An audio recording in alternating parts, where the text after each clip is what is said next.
Battle of Breitenfeld, near Leipzig, September 17, 1631. The world is a canvas of gray smoke and crimson mud.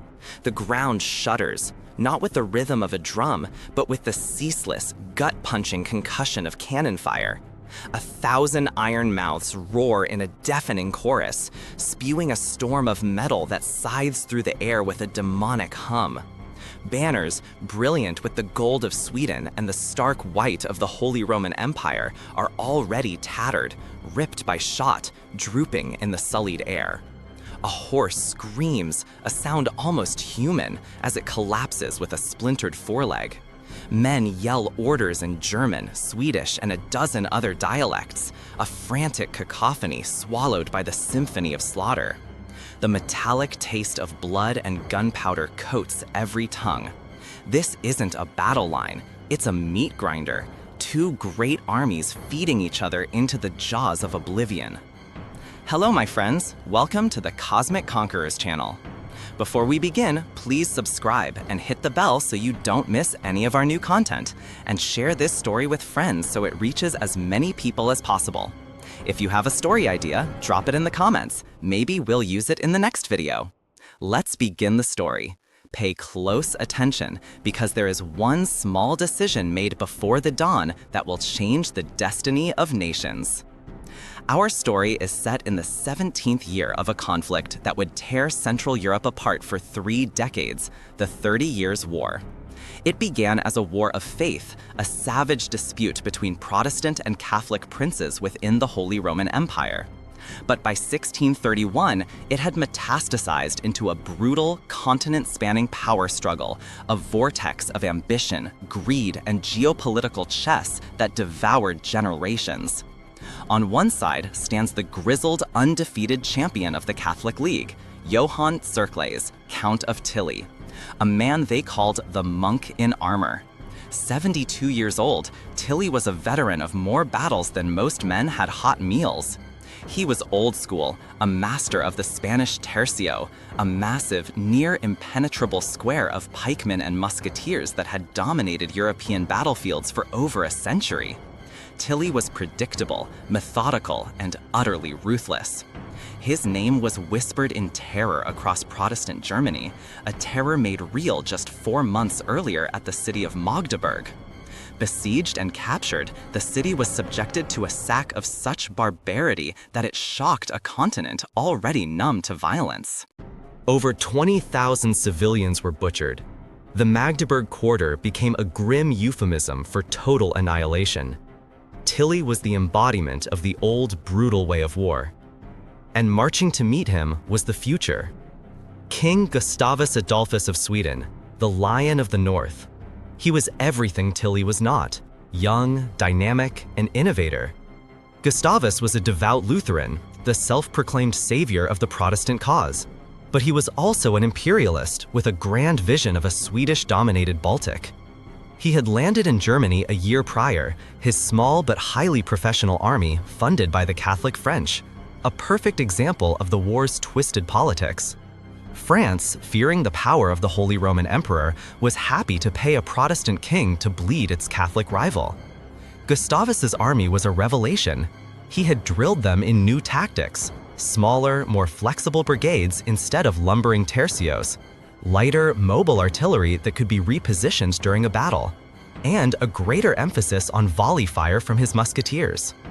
His army was disciplined, well paid from the royal copper mines and French coffers, and inspired by a king who led from the front, sharing their risks and hardships. The chessboard was now set.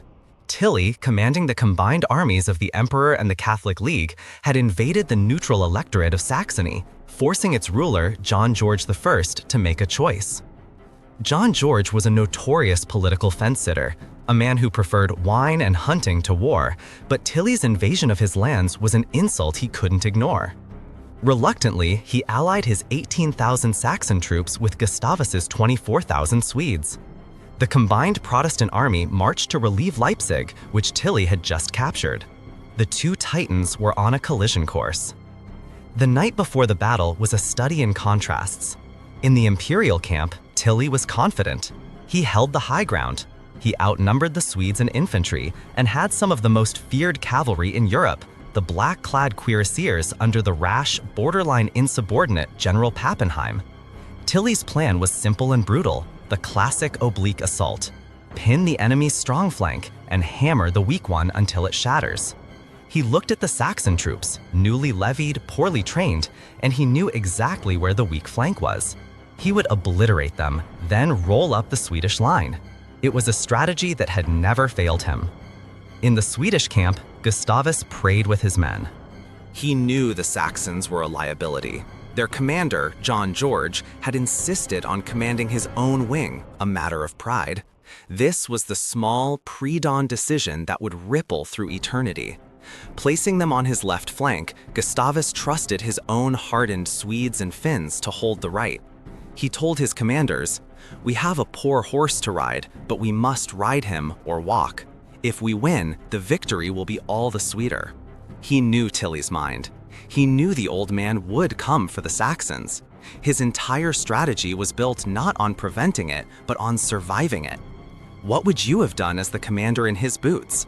Would you integrate the unreliable allies into your own formations for better control, or keep them separate to contain the potential damage? Dawn broke on September 17th. The field was a vast open plain, perfect for the grand, bloody spectacle to come. For 2 hours, the cannons dueled. Here, the first of Gustavus's innovations paid off. His lighter, faster-firing 3-pounder cannons pummeled the Imperial lines, firing 3 shots for every one from Tilly's heavier guns.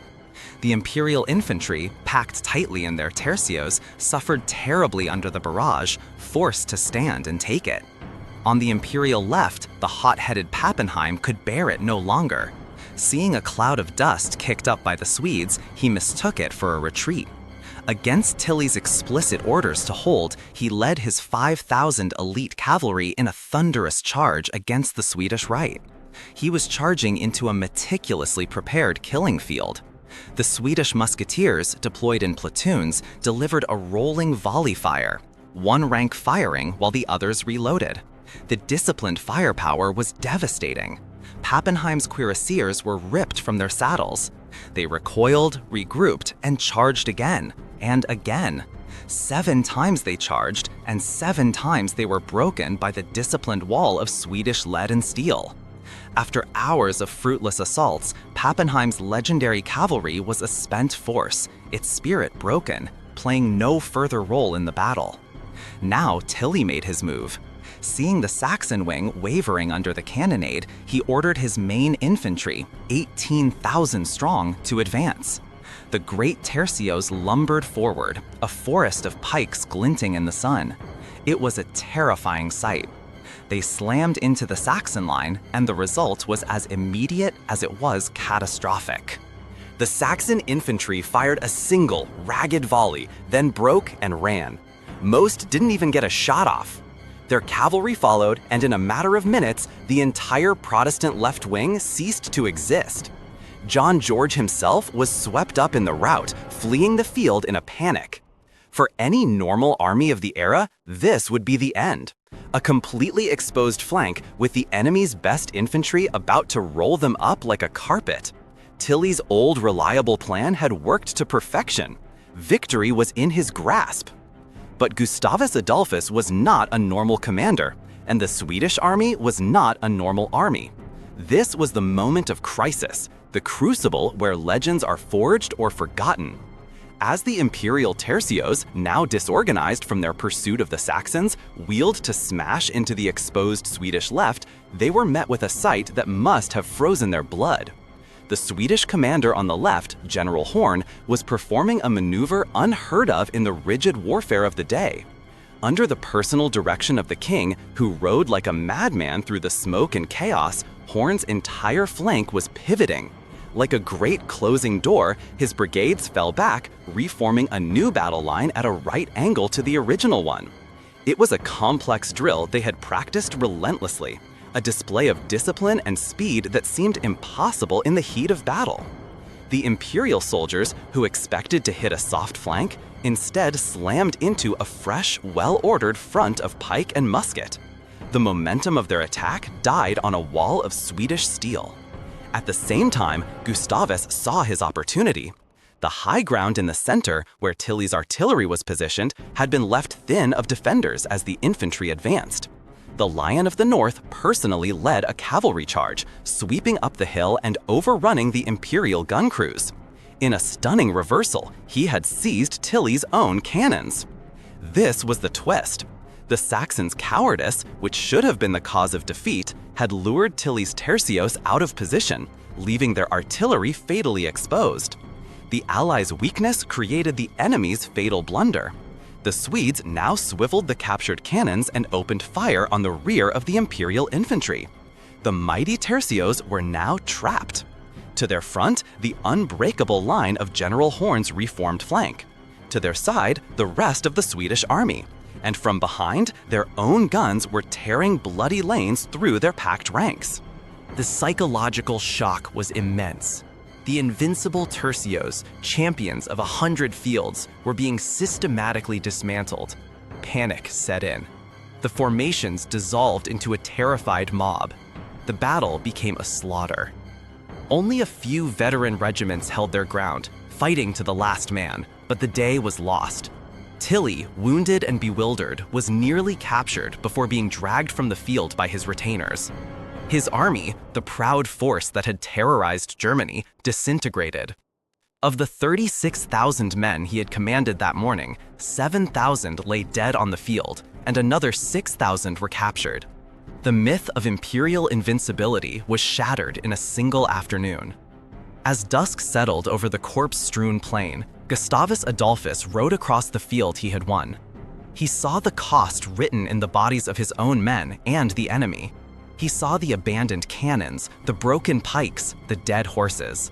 He had saved the Protestant cause and changed the art of war forever, but the price was etched on the face of every survivor. Looking at the carnage, he knew this victory was not the end he had hoped for, but a new, terrifying beginning. They say God grants victory, but that day I believe he saw that God merely presents the opportunity. It is the cold calculus of men and the discipline to turn from a chase to face a flank that seizes it. Just as the king began to organize the pursuit, a single rider, his horse lathered in foam, galloped into the torchlight of the command tent. He bore an urgent dispatch. Another imperial army under a different commander was already massing to the south, having stripped the garrisons of the Rhine. The war was not over. The victory at Breitenfeld was merely a single bloody page in a much longer, darker story. Who do you think bore the true guilt for this day? Was it Tilly for his brutal but conventional tactics? Or John George, whose pride and cowardice nearly doomed the cause he had just joined? If you were on the Protestant Council, what would you change about the alliance moving forward? Let me know. And with that, we've reached the end of the story. But stories don't end here. If you liked this one, don't forget to like and subscribe to the channel so you don't miss any new stories. And if something caught your attention, leave it in the comments and let's discuss it together. I'll be waiting for your opinions. See you in the next story. Goodbye.